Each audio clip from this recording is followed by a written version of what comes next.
Love, energy, Pangaea, and ugliness. 335 million years ago, Pangaea was a supercontinent on Earth and lasted up until the end of the Triassic period. It was the most recent supercontinent, and it was C-shaped. See, human beings weren't around during Pangaea. It existed and broke apart millions of years before human beings existed. The word Pangaea derives from ancient Greek, pan meaning all, entire whole, and Gaea meaning Mother Earth, island. During the later half of the Carboniferous period, Pangaea was forming. Because of the shift in tectonic plates, oxygen and carbon dioxide levels, and sea levels, the Carboniferous period suffered a minor extinction called the Carboniferous Rainforest Collapse, or CRC.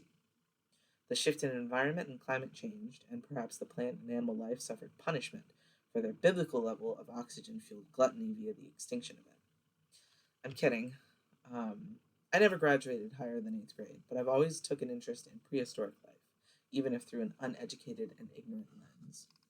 The monstrous bugs of the Carboniferous period have now been crafted into small pieces of the past. Lush forests serve as a reminder of when oxygen was so abundant, the carbon dioxide intake from plants caused greenhouse gases to reach low levels, making the environment cold.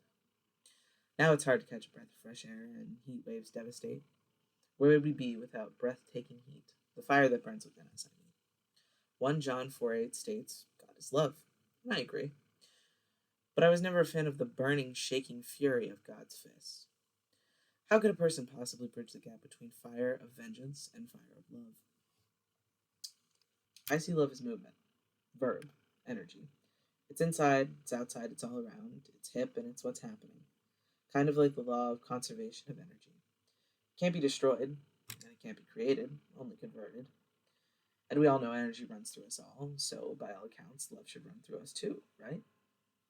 I often think about love, the things we do for it, good or bad, and the way it makes us almost possessed, whether through sexual drive or our need for social connection. We are social creatures, our brains far too big just to support all that social knowledge. And we're sexual creatures. Even if you don't fancy yourself, you've got these little things between your legs hardwired for something. It can feel like a curse for some and a cure for others, but it sure is something.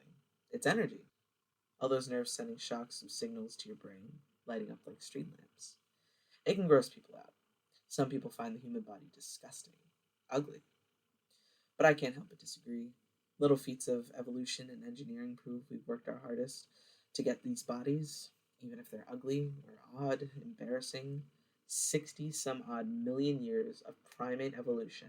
If you think you're ugly, try getting a lay as an early primate. Faces only a mother could love. Anyway, I guess I'm trying to say that love is the same as time and energy. It keeps moving, hurtling on and on like the passage of time. It can't be made or destroyed like energy, but it sure as hell changes. Even in grief or death, it's still there, it just changes.